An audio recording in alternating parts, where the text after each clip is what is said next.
खैरियत से उम्मीद करती हूँ सब खैरियत से होंगे, ठीक ठाक होंगे। तो आज मैंने बनाए हैं बहुत मज़ेदार किस्म के चॉकलेट फिल्ड डोनट्स, जो आपने इस रेसिपी को ज़रूर ट्राई करना है। अच्छा, इस रेसिपी में हमने किचन काउंटर को बहुत ज़्यादा यूज़ करना है। इसके लिए हमने इसकी अच्छी तरह से सफाई करनी है। यहाँ पर मैं यूज़ कर रही हूँ काउंटर क्लीनर। इसके साथ यहाँ पर मैंने न्यू माइक्रोफाइबर क्लॉथ भी निकाला है ताकि अच्छी तरह से सारे जर्म्स साफ़ हो जाएं। इसके बाद हमने ले लेना है जी आधा कप नीम गर्म दूध को मैंने 20 सेकंड के लिए माइक्रोवेव में गर्म कर लिया था। उसके बाद इस दूध को हमने शामिल कर देना है बोल में। इसके बाद हमने शामिल करनी है जी 3 खाने के चम्मच चीनी, दानेदार चीनी यहाँ पर मैं इस्तेमाल कर रही हूँ, आप पाउडर शुगर भी यूज़ कर सकते हो।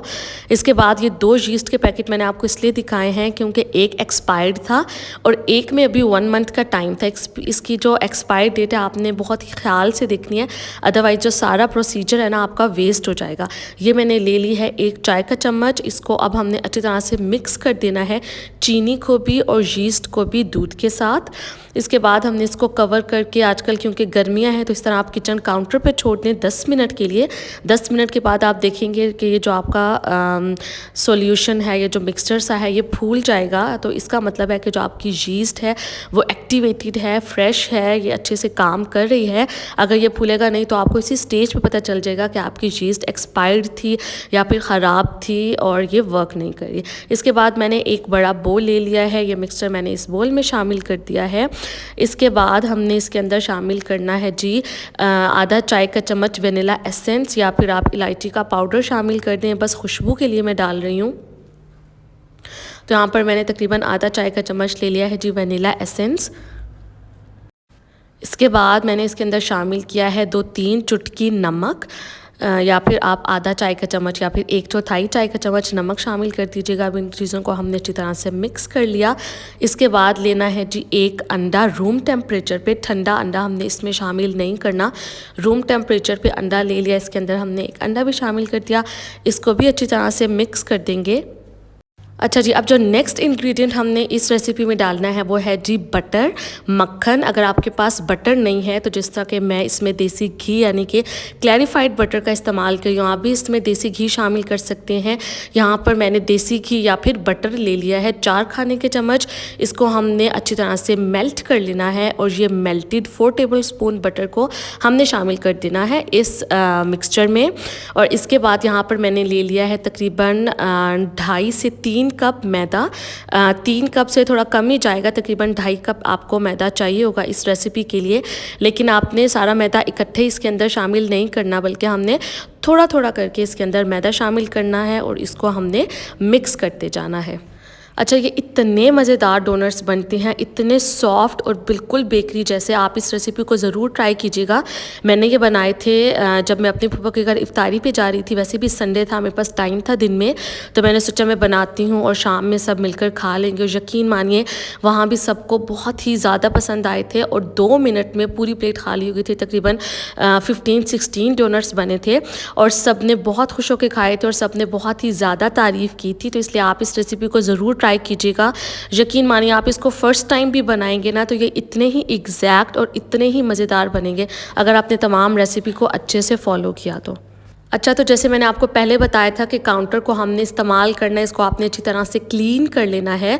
तो जब डो आपकी आपस में जुड़ने लगे, थोड़ी मिक्स होना शुरू हो जाए, तो आपने काउंटर के ऊपर थोड़ा सा मैदा छिड़कना है और इस डो को शिफ्ट कर लेना है काउंटर के ऊपर। जिस तरह से मैं इसको गूंद रही हूँ अच्छी तरह से आपने भी सेम इसी तरह गूंदना है। जितनी अच्छी आपकी डो बनेगी उतने ही सॉफ्ट आपके डोनट्स बनेंगे। साथ साथ आपने मैदा छिड़कते जाना है, इस डो को अच्छी तरह से गूंदते जाना है। जब ये आपके हाथों के साथ चिपकना बंद हो जाए तो इसका आपने बना लेना है एक बोल और थोड़ा सा ऑयल आपने डाल लेना है बोल के अंदर। और इसके बाद आपने इस डो को डालना है बोल में और इसके बाद इसके ऊपर भी हल्का सा ऑयल लगा दें। और इसके बाद आपने इसको क्लिंग रैप से या फिर किसी भी पेपर से या फिर शॉपर में आप इसको लपेट दें और इसको किचन में ही छोड़ दें। मैंने क्या किया था कि माइक्रोवेव को 20 सेकंड के लिए खाली ऑन करके, मतलब उसके अंदर कुछ रखा नहीं था, उसको बंद करके मैंने चला दिया था।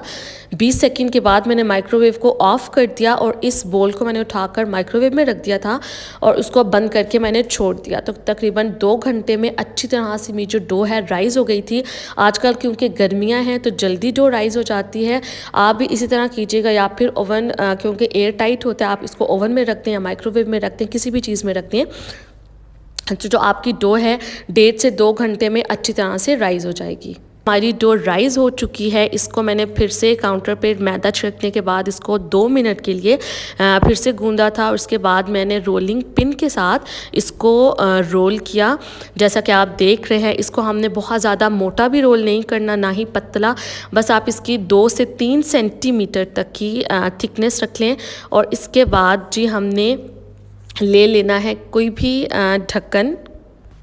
अच्छा, मैंने यहाँ पर जो हनी का जार होता है उसका कैप यूज़ किया है। आपके पास कोई भी ढक्कन हो, आप उसके साथ इसको कट कर सकते हो, या फिर आप जो ग्लास होता है, ग्लास के साथ भी या कप के साथ भी इसको आप शेप दे सकते हो। ठीक है, ये मिनी साइज़ के डोनट्स परफेक्ट शेप आई थी। इस तरह से हमने इन तमाम डोनट्स को निकाल लेना है और जो साइड पे डो बचेगी उसको आपने वेस्ट नहीं करना, बल्कि फिर से आप उसको रोल करें और फिर से इसी तरह के कटआउट्स, मतलब जो शेप्स हैं, बना लें, निकाल लें। और इसके बाद हमने इसको रख लेना है एक डिश में। डिश के अंदर मैंने बिछा लिया था पहले से बटर पेपर, या फिर आप कोई भी कागज़ या अखबार कुछ भी बिछा लें, या फिर आप हल्का सा डिश को ऑयल करके इसी तरह से डिश के अंदर आप इनको रख सकते हैं। और आपने फिर इसको कवर करके किचन काउंटर पे ही छोड़ देना है, कम से कम भी 15 से 20 मिनट के लिए, ताकि ये फिर से हल्का सा राइज़ हो जाए। इसी दौरान मैंने यहाँ पर बना ली थी चॉकलेट गनाश। आपने जब चॉकलेट गनाश बनाना हो तो इसमें क्रीम ज़रूर डालिएगा। मैंने क्रीम नहीं डाली थी, मैं भूल गई थी तो मेरे जो डोनट्स के अंदर चॉकलेट थी वो फिर से जम गई थी और थोड़ी हार्ड हो गई थी। अगर आप इसके अंदर क्रीम भी डालेंगे तो वो बहुत ही सॉफ्ट सी चॉकलेट रहेगी। तो अगर आपके पास 1 कप क्रीम हो तो आपने उसमें आधा कप 1 कप चॉकलेट हो तो आपने उसमें आधा कप क्रीम का शामिल करना है, तो आपका परफेक्ट चॉकलेट गनाश बन जाएगा। तो उसके साथ आपने डोनट्स की फिलिंग करनी है।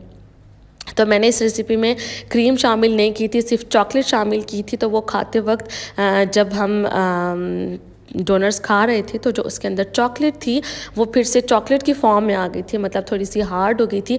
बहुत ज़्यादा मज़े की लग रही थी, लेकिन उसको थोड़ा सॉफ्ट होना चाहिए था, चॉकलेट को सॉफ्ट होना चाहिए था। इसके बाद यहाँ पर मैंने ले ली है जी कैस्टर शुगर। अगर आपके पास कैस्टर शुगर नहीं है, खैर मेरे पास भी नहीं थी, तो मैंने क्या किया था, जो दानेदार दूसरी वाली चीनी होती है उसको मैंने कर लिया था, हल्का सा चॉपर में चॉप कर लिया था, बहुत ज़्यादा भी नहीं, बस हल्का सा मैंने उसको कर लिया था ताकि वो डोनट्स के ऊपर चिपक जाए, मतलब थोड़ी सी पतली हो जाए। जो कैस्टर शुगर होती है वो पतली चीनी को, जो बारीक चीनी होती है ना, उसको कहते हैं कैस्टर शुगर।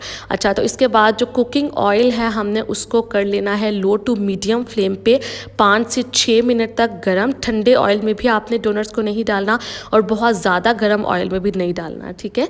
6 मिनट तक आपने ऑयल को मीडियम फ्लेम पे, लो फ्लेम पे गर्म कर लिया। उसके बाद आपने इसमें डोनट्स डाले और डोनट्स को आपने दोनों साइड से तकरीबन 4 से 5 मिनट तक अच्छी तरह से पका लेना है। और पकाने के बाद आपने इसको डायरेक्टली ट्रांसफ़र कर देना है शुगर में और अच्छी तरह से शुगर को आपने कोट करना है। अगर आप ठंडे डोनट्स शामिल करेंगे ना तो उसके साथ शुगर अच्छी तरह से चिपकेगी नहीं और कोट नहीं होंगे, ठीक है। गरम गरम डोनट्स को आपने शुगर में शामिल करना है, उसको अच्छी तरह से कोट कर देना है। उसके बाद हमने इसको निकाल लेना है एक प्लेट में और इस तरह से तमाम डोनट्स को फ्राई कर लें और इनको शुगर से डिप करते करते एक प्लेट में निकाल लें।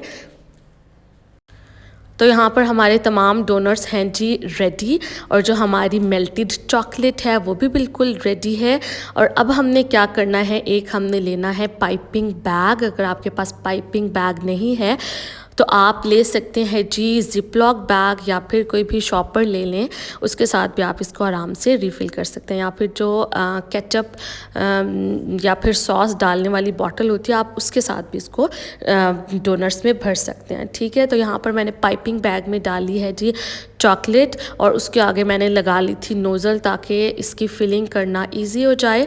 और इसको मैंने थोड़ी देर के लिए फ्रिज में रखा क्योंकि बहुत ज़्यादा गर्म थी, तो अगर इसको मैं फ़ौरन से डाल देती तो वो सारी चॉकलेट बाहर आ जाती। तो जितनी देर में मैंने इसको फ्रिज में रखा, इतनी देर में मैं करने वाली हूँ जी इन डोनट्स में होल। तो इसके लिए मैंने यहाँ पर ले लिया है एक चॉपस्टिक के साथ मैंने तमाम डोनट्स में इस तरह से साइड से एक होल कर लिया है ताकि अंदर से वो चॉकलेट डालने के लिए थोड़ी सी जगह बन जाए।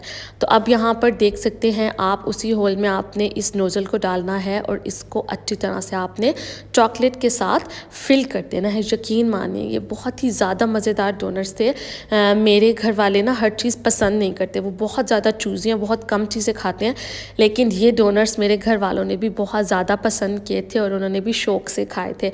तो ये बहुत ही ज़्यादा मज़े की रेसिपी, आप इसको ज़रूर ट्राई कीजिए। ट्राई करने के बाद अपना फ़ीडबैक भी मेरे साथ ज़रूर शेयर कीजिएगा। तो इस तरह से तमाम डोनट्स के अंदर हमने इसकी फिलिंग को अच्छी तरह से भर देना है और इसके बाद हल्की सी जो चॉकलेट है उसको मैंने इसके ऊपर भी ड्रिज़ल किया था और इसकी लुक बहुत अच्छी आ गई थी।